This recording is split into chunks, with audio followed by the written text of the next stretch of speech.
Assalamualaikum warahmatullahi wabarakatuh. Halo anak-anakku kelas 3 MI Tarbiyatus Syarifah. Apa kabarnya kalian hari ini? Semoga kalian tetap dalam lindungan Allah Subhanahu wa taala dan selalu diberikan Allah kesehatan serta semangat ya untuk belajar secara daring di rumah. Oke anak-anak, kali ini jumpa lagi bersama Bu Vika dalam mata pelajaran tematik. Kali ini kita sudah menginjak di tema terakhir, yaitu tema 8. Sebelum pembelajaran hari ini kita mulai, alangkah baiknya kita baca basmalah terlebih dahulu supaya ilmu yang kita dapatkan senantiasa bermanfaat. Bismillahirrahmanirrahim. Oke anak-anak, nah sekarang dalam mata pelajaran tematik kali ini Bu Vika akan menjelaskan tentang mengenal sudut. Nah, siapa ya yang tahu apa itu sudut? Nah, kalau anak-anak masih belum paham, kita akan belajar bersama-sama kali ini. Kita akan belajar tentang mengenal sudut. Nah, pada bab kali ini kita akan belajar yang pertama mengenal sudut, lalu yang kedua menjelaskan arti sudut, yang ketiga kita akan mengenal jenis-jenis sudut. Jadi ada beberapa jenis sudut nanti ya, lalu ada perbedaan masing-masing sudut. Oke anak-anak, kita pelajari dulu yang pertama yaitu mengenal sudut. Apa sih sudut itu? Ada yang tahu kah? Nah, pinter sekali. Nah, kalau yang belum tahu, sudut adalah daerah yang terbentuk di antara dua garis. Diulangi lagi oleh Bu Vika, sudut adalah daerah yang terbentuk di antara dua garis. Nah, untuk lebih mudahnya, Bu Vika memiliki contoh gambar sudut di bawah ini. Nah, ini ada gambar sudut. Nah, Bu Vika tadi kan bilang kalau sudut itu terbentuk di antara dua garis. Nah, anak-anak bisa menyebutkan ada garis apa saja di situ? Oke, ada garis OA dan OB. Nah, ini dia membentuk sudut. Sudutnya yang mana? Nah, yang diarsir warna pink. Pinter. Nah, yang diarsir warna pink ini dinamakan daerah sudut. Lalu untuk garis ini dinamakan ukuran sudut. Jadi anak-anak, sudut itu memiliki ukuran yang berbeda-beda. Nanti akan dikelompokkan dalam jenis-jenis sudut yang akan kita pelajari hari ini. Nah, anak-anak, jika tadi Bu Vika memiliki contoh seperti yang ada di layar ini, dia terbentuk dari garis OA dan OB sehingga dia membentuk suatu sudut. Nah, pada gambar garis OA dan OB berpotongan di titik O. Nah, berpotongan di titik O atau bertemu di titik O. Nah, sehingga titik O ini disebut titik sudut. Titik O ini disebut titik sudut. Garis OA dan garis OB disebut kaki sudut. Nah, garis yang membentuk sudut ini dinamakan kaki sudut. Lalu titik yang berpotongan ini dinamakan titik sudut. Oke, sampai sini kira-kira anak-anak sudah paham apa belum ya?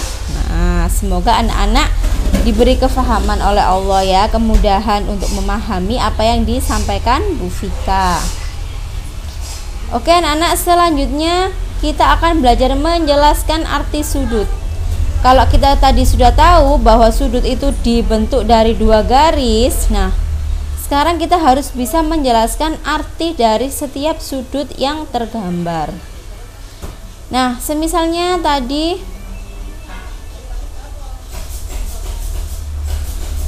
ada gambar sudut yang ada di layar seperti ini. Nah, cara memberi nama sudutnya seperti apa? Nah, anak-anak, sudut di samping dapat diberi nama.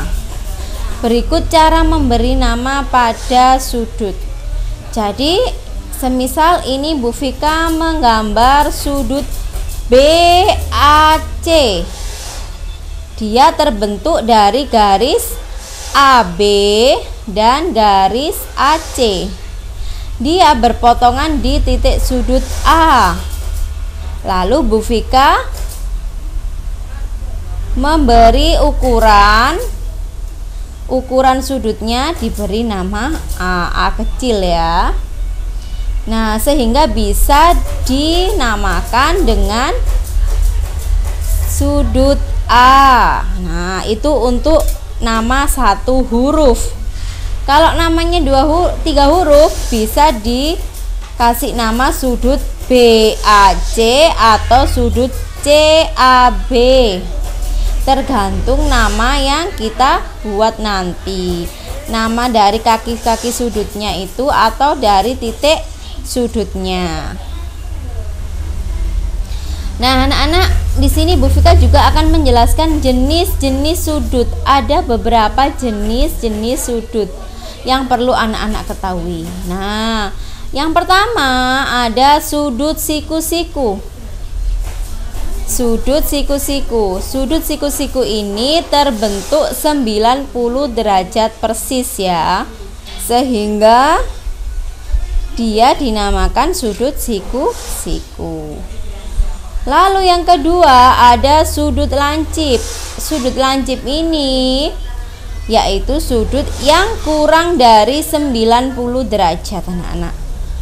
Nah, karena dia kurang dari 90 derajat, maka dia akan terbentuk seperti ini. Maka titik sudutnya dia akan lancip, maka dia disebut dengan sudut lancip.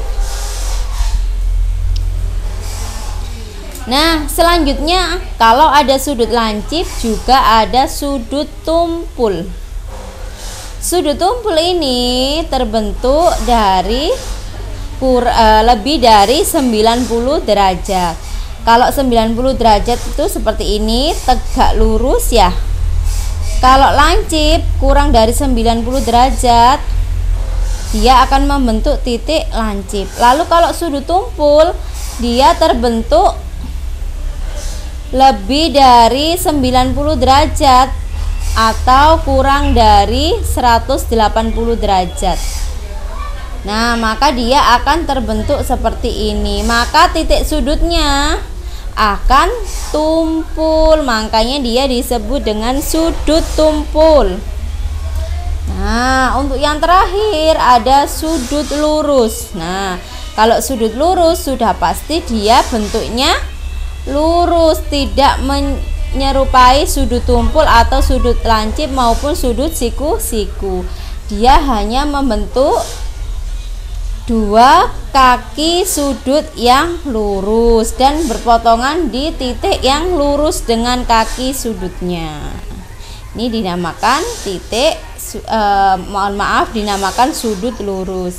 Jadi perlu anak-anak ketahui ada 4 jenis sudut. Yang pertama ada sudut siku-siku, sudut lancip, sudut tumpul, dan sudut lurus. Anak-anak harus paham kalau sudut siku-siku itu gambarnya seperti apa ya, sudut lancip seperti apa ya, sudut tumpul seperti apa, dan sudut lurus seperti apa. Nah, coba perhatikan gambar sudut-sudut berikut ini. Yang pertama ini ada sudut ABC, yaitu sudut lancip, karena dia kurang dari 90 derajat. Lalu ada sudut siku, sudut ABC, dia membentuk sudut siku. Besar sudutnya sama dengan 90 derajat. Bu, kalau lebih dari 90 derajat, 91 derajat semisal, dia termasuk apa? Dia sudah tidak termasuk sudut siku, dia termasuk sudut tumpul meskipun lebihnya hanya 1 derajat. Lalu ada sudut ABC lagi. Dia dinamakan sudut tumpul karena besar sudutnya antara 90 sampai dengan 180 derajat. Nah, yang terakhir ini gampang sekali, ada sudut lurus. Besar sudutnya sama dengan 180 derajat. Kalau 181 dia termasuk apa? Sudut apa? Bukan sudut lurus lagi, merupakan sudut tumpul. Nah, anak-anak, itu tadi adalah materi dalam tema 8 subtema 1 matematika mengenal sudut. Untuk kali ini tugasnya anak-anak di rumah yaitu mengerjakan evaluasi matematika LKS halaman 22 Romawi 1 dan 2. Silakan dikerjakan di LKS secara langsung. Jika ada yang tidak muat bisa disalin di kertas. Oke anak-anak, itu tadi adalah materi dari Bu Vika hari ini. Semoga anak-anak dapat memahami apa yang disampaikan oleh Bu Vika. Kita akhiri materi hari ini dengan bacaan hamdalah. Alhamdulillahirabbil alamin. Oke anak-anak, kurang lebihnya Bu Vika mohon maaf. Kita jumpa di tema 8 subtema 2 yang akan datang. Terima kasih. Wassalamualaikum warahmatullahi wabarakatuh. Sampai jumpa.